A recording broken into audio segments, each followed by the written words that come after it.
Hallelujah.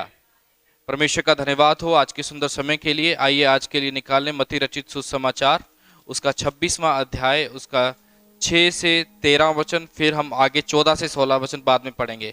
पहले मत्ती रचित सुसमाचार, उसका 26वां अध्याय, उसका 6 से 13 वचनों को पढ़ेंगे। हम बहन सुमन के साथ इन वचनों को पढ़ेंगे।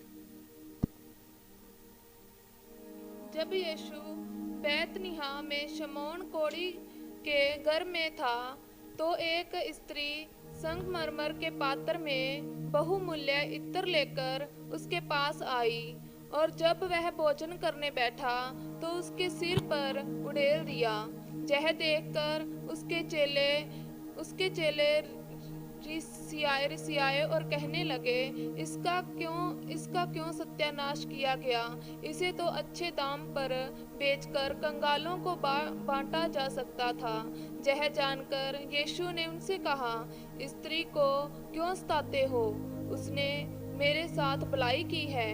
कंगाल तो तुम्हारे साथ सदा रहते हैं, परंतु मैं तुम्हारे साथ सदैव न रहूंगा। उसने मेरी देह पर यह इत्र उड़ेला है, वह मेरे गाड़े जाने के लिए किया है।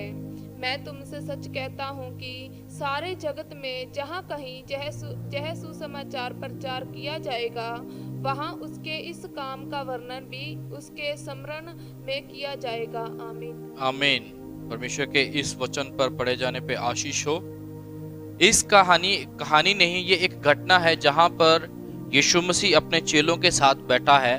वहां पर सडनली अचानक से एक औरत आती है, और यहाँ पे लिखा है इत्र, परफ्यूम, जो हम घरों में सेंट लगाते हैं ना अलग अलग कंपनियों के, उस तरह से एक ऐसा एलिमेंट होता है। उसने क्या किया, यीशु के सिर के ऊपर आके क्या कर दिया, उंडेल दिया।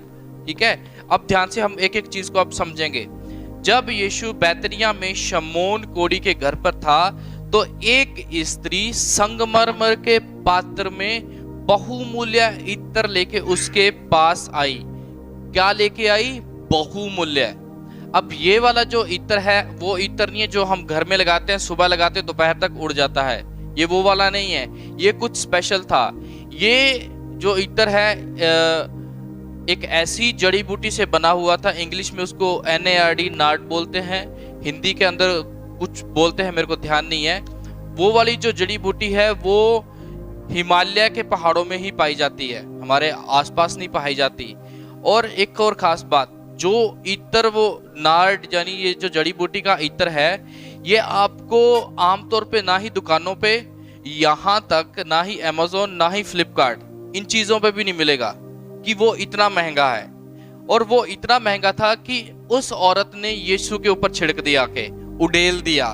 अब बात बताइए कि अगर वो इतना थोड़ा बहुत सस्ता होता, अगले वचन में लिखा है, यह देखकर उसके चेले रिसियाए, मतलब उनको गुस्सा आया, मतलब उन्हें लगा कि ये नुकसान है। अगर थोड़ा बहुत पैसा का होता तो फिर वो शायद वो टेंशन ना लेते, वो कहते चलो परमेश्वर के लिए किया है, करने दो। लेकिन वो बहुत महंगा था। असल में अगर उसका प्राइस देखा जाए तो बहुत ही हजारों में था। जो उस परफ्यूम की आज के टाइम में इतनी सी शीशी 3500 रुपए की है। इतनी सी शीशी कितने की है? 3500 से ऊपर है, नीचे नहीं है। अब जरा इस बात को समझिए, यहाँ पे वो किसी छोटी चीज में नहीं लेके संगमरमर के पात्र में, पात्र कितना होगा?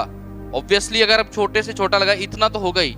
तो यानी उसने इतना महंगा, मैं आज का एक प्राइस बता रहा हूँ कि इतना है, तो उस समय आज का प्राइस कितना वैल्यूएबल होगा। उदाहरण के तौर पे आज से आप अपने 15 साल पीछे देख लीजिए कि जो चीज आप 100 रुपए में खरीद रहे हैं, वही आज से 10-15 साल कितनी सस्ती होगी। समझ में आ रहा है मेरी बात? यानी पहले चीज उतनी ही आती थी लेकिन पैसे कम लगते थे। अब इस बात को समझना है कि पहले आज का हमारा जो 300 है या 3500 रुपए है, जो कुछ भी है, उस समय तो बहुत ज्यादा होगा। इस बात को समझना है कि उसने अपना हजारों का, छोटी मोटी अमाउंट नहीं है, हजारों की चीज को यीशु के ऊपर उंडेल दिया। अब बहुत बार हमारे जीवन में भी ऐसा होता है, जब हम परमेश्वर के लिए कोई काम करते हैं, कलीसिया में थोड़ा बहुत देते तो कोई नहीं बोलेगा, लेकिन जब आप बड़ा दान दोगे, बड़ा काम करोगे, तो बहुत सारे लोग ये कहते हैं कि ये चर्च में क्यों किया, किसी और गरीब को दे देता। यहाँ पे ये शैतान काम करता है। जैसे अभी चेलों के बीच में से होकर बात हो रही है कि तुम ऐसा क्यों कर रहे हो, समझ में आ रही मेरी बात? यहाँ पे चेले इस बात से गुस्सा हो गए कि ज्यादा अमाउंट वाली चीज तुमने ऐसे क्यों कर दी, यीशु के ऊपर क्यों डेल दी, इससे अच्छा था इसको गरीबों में जाकर बांट देते। अब देखो, जो चेले यीशु के साथ रह रहे, यीशु से प्यार कर रहे हैं, अब उसी की सेवा होने पर उसके खिलाफ हो गए।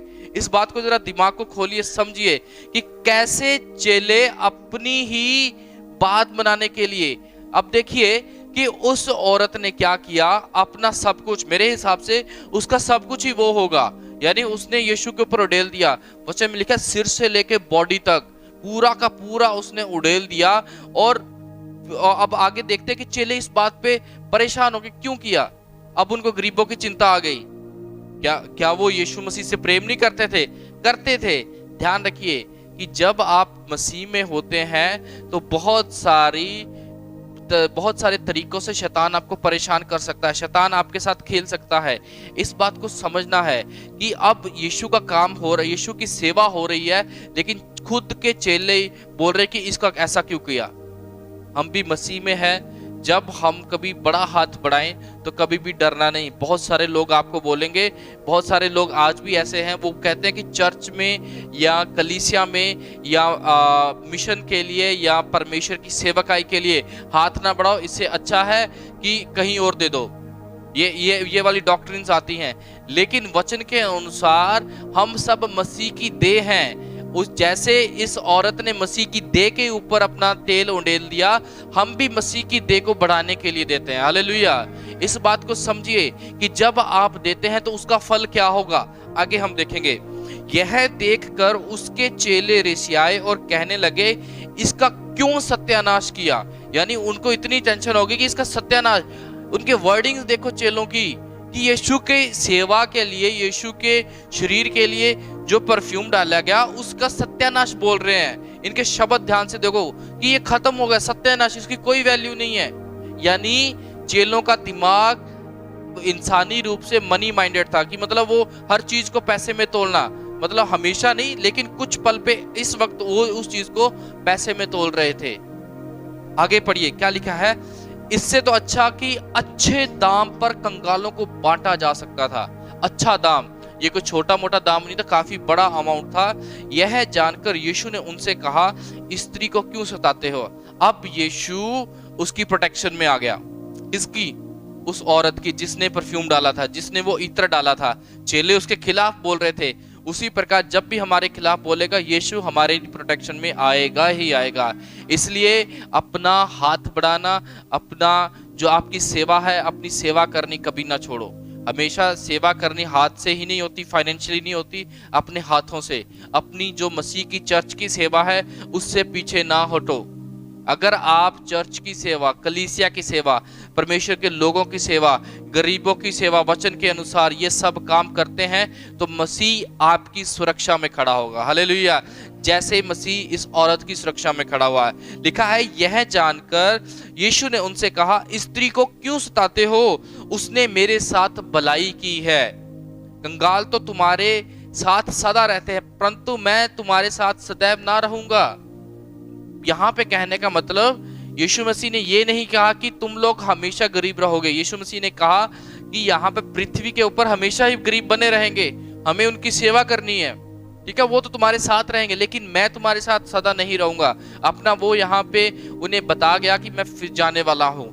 यहाँ पे हालांकि चेलों ने ये बात सुनी थी, फिर भी इसको और गहराई से समझने के लिए यीशु उनसे बार बार अलग अलग दृष्टांतों में उन्हें हिंट देता रहता था कि वो जाने वाला है।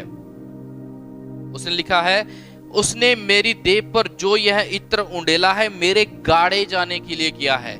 मतलब ये उस समय क्या होता था कि जब किसी की मौत होती थी तो उसका जो शरीर है वो कब्र में रखा जाता था और उसके ऊपर इत्र डाला जाता था ताकि उसके शरीर से दुर्गंध ना आए, लंबे समय तक वो बनी रहे और जैसे जैसे खत्म होना है जो प्राकृतिक प्रोसेस है वो पूरी हो जाए। उस समय ये होता था।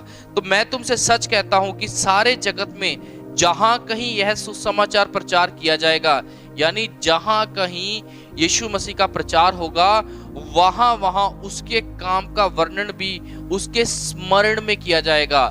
यानी इस औरत ने अपना सब कुछ उड़ेल दिया तो उसका नाम आज बाइबल में दर्ज है। हालेलुया। इस बात को समझिए कि जब हम मसीह के लिए अपना सब कुछ देने के लिए तैयार रहते हैं, मसीह की सेवा के लिए सब कुछ करने के लिए तैयार रहते हैं, तो याद रखना कि आपका नाम भी मसीह की विरासत में होगा। हालेलुया। लोग आपको याद करेंगे कि इस बहन ने, इस बाई ने मसीह के लिए ये काम किया था। इस बात को ध्यान दो। हमेशा ये मत रखो दिमाग में कि सिर्फ पैसा देना ही सब कुछ होता है। नहीं, वो भी एक जरूरी पार्ट है, लेकिन उससे जरूरी पार्ट है अपना समय देना, मसीह की सेवकाई के लिए अपना समय निकाल कर आना। अब ध्यान देखिए, जब आप परमेश्वर के लिए कोई बहुमूल्य चीज का मतलब ये कि आपको तकलीफ होनी चाहिए परमेश्वर के कुर्बानी के लिए। इस बात को ध्यान दीजिए। अगर चाहते हो कि आप मसीह के नाम से जाने जाएं तो आपको कुछ ऐसा करना होगा जो आपके लिए बहुत बहुमूल्य होगा। हालेलुया। आप हो सकता है आपका टाइम बहुमूल्य हो सकता है आपका इधर उधर आना जाना सब कुछ बहुमूल्य हो, ये भाई बहन रिश्तेदार ये सब बहुमूल्य हो। आपको उन चीजों की कुर्बानी देनी होगी। हालेलुया। अगर चाहते हो कि आपको मसीह आने वाले दिनों में और ऊंचा उठाए और आपका नाम मसीह की विरासत में हो, तो आपको बढ़ना होगा, आपको अपना बोल्ड स्टेप लेना होगा, आपको अपना वो सब कुछ देना होगा मसीह की सेवा के लिए जो आपके लिए बहुमूल्य है। हालेलुया। आज के टाइम में सबसे पूछो कि सबसे प्रीशियस क्या है, वो सब बोलते हैं आज के टाइम में सबसे जो बहुमूल्य है टाइम है। तो यानी परमेश्वर के लिए अपना टाइम दो। हालेलुया। ये था एक इंसिडेंट जब यीशु मसीह के ऊपर एक औरत ने आके अपना इत्र उंडेल दिया। वो इत्र बहुत महंगा था, सस्ता नहीं था, इसीलिए चेलों को तकलीफ हुई कि इतने महंगा क्यों किया। ठीक है, जब आप परमेश्वर के लिए कुछ महंगा काम करो तो घबराना नहीं है दूर दूर की बातों से। ठीक है, ध्यान रखना वो परमेश्वर के लिए करे। आगे से जब भी आपको कोई कहे कि तुमने परमेश्वर के लिए क्यों किया, तो उसको ये वचन निकालो और पढ़ा दो। बोल दो कि जैसे इस औरत ने किया, इसका नाम याद किया जाता है, वैसे ही मैं परमेश्वर के लिए इसके अनुसार कर रही हूँ। हालेलुया। आइए अब हम आगे पढ़ते हैं 14 से 16 क्या लिखा है। अब आगे हेडिंग भी पढ़ना। यहूदा इस्करियोती का विश्वासघात। तब यहूदा इस्करियोती ने, जो 12 चेलों में से एक था, प्रधान याजकों के पास जाकर कहा, यदि मैं उसे तुम्हारे हाथ पकड़वा दूं तो मुझे क्या दोगे? उन्होंने उसे 30 चांदी के सिक्के तोलकर दे दिए और वह उसी समय से उसे पकड़वाने का अवसर ढूंढने लगा। हालेलुया। अभी इंसिडेंट कंटिन्यूअस है। ये अभी मुलाकात, अभी जो कुछ आप सुन रहे हैं अपने दिमाग में, जो आप पिक्चर बना रहे हैं, ये अभी लगातार है। वहां पर ये चेला भी बैठा हुआ है। अब ध्यान से देखिए, यहूदा इस्करियोती चेलों में से परमेश्वर यीशु मसीह के साथ क्या काम करता था? वो उसका क्या काम था? खजाना मंत्री, यानी पैसा संभालने वाला। अब असल में प्रॉब्लम क्या हुई? चेलों ने बोला कि ये इत्र को, ये परफ्यूम को हम बेचकर गरीबों में लगाते। उन्होंने ये बोला ना, तो यानी अगर वो औरत वो पैसा बेच देती तो पैसा किसके पास आता? किसके पास आता? यहूदा के पास आना था ना। तो कहीं ना कहीं ये भी एक कारण हुआ कि वो पैसा यहूदा के पास नहीं आया और यीशु मसीह ने उल्टा इनको बोला कि तुम उन्हें क्यों सता रहे हो। वहां से वो भड़क गया, जिसके कारण वो यहां पर गया इनके पास कि अब तो बदला बनता है। वो उनके पास गया, यीशु मसीह की बात जाके करी और 30 सिक्कों में उसको पकड़वाने का निर्णय लिया। कितनों को समझ में आ रही बात? यानी एक गलत स्टेप हमारे दूसरे गलत स्टेप को प्रोवोक कर सकता है। तो इसलिए हमेशा एक गलत स्टेप भी उठाने का निर्णय ना ले। हालेलुया। इस बात को समझना है कि यहाँ पे यहूदा ने क्या लिखा है। तो जो 12 चेलों में से एक था, प्रधान याजकों के पास जाकर कहा, यदि मैं उसे पकड़वा दूं तो तुम मुझे क्या दोगे? यहाँ पे महायाजक इसके पास नहीं गए, ये उनके पास गया। इसके अंदर शैतान घुस गया था, इसके अंदर गलत बात आई। इसे लगा कि यीशु मसीह ने उस औरत के कारण मुझे नीचा कर दिया।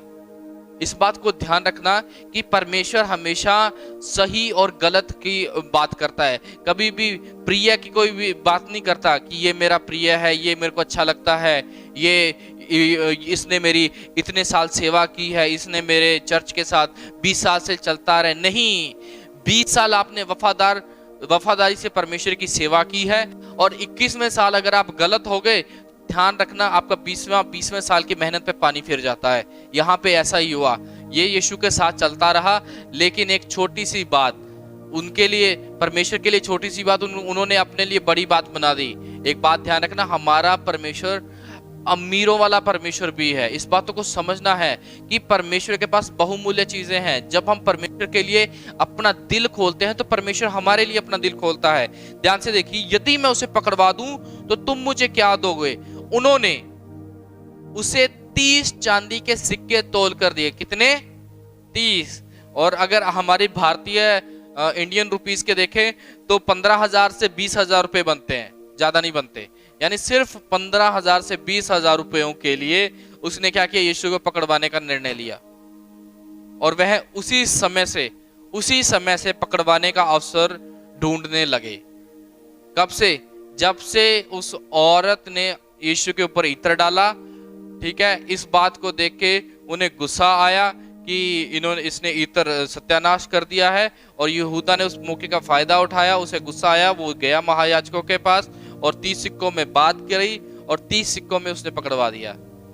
इस बात को समझिए कि हमने यीशु के लिए जब हम कुछ देते हैं, मसीह में होते हुए जब हम परमेश्वर के लिए कुछ देते हैं, तो वो कभी भी व्यर्थ नहीं जाता। हालेलुया। इस बात को हमेशा ध्यान रखें। यदि आप चाहते हैं कि फल लाना है तो पहले बीज बोना पड़ेगा। हालेलुया। इसलिए बीज बोना कभी भी ना छोड़ें। अपनी बहुमूल्य से बहुमूल्य चीजें देते रहें। आइए अपनी आंखें बंद करें, हम प्रार्थना करेंगे।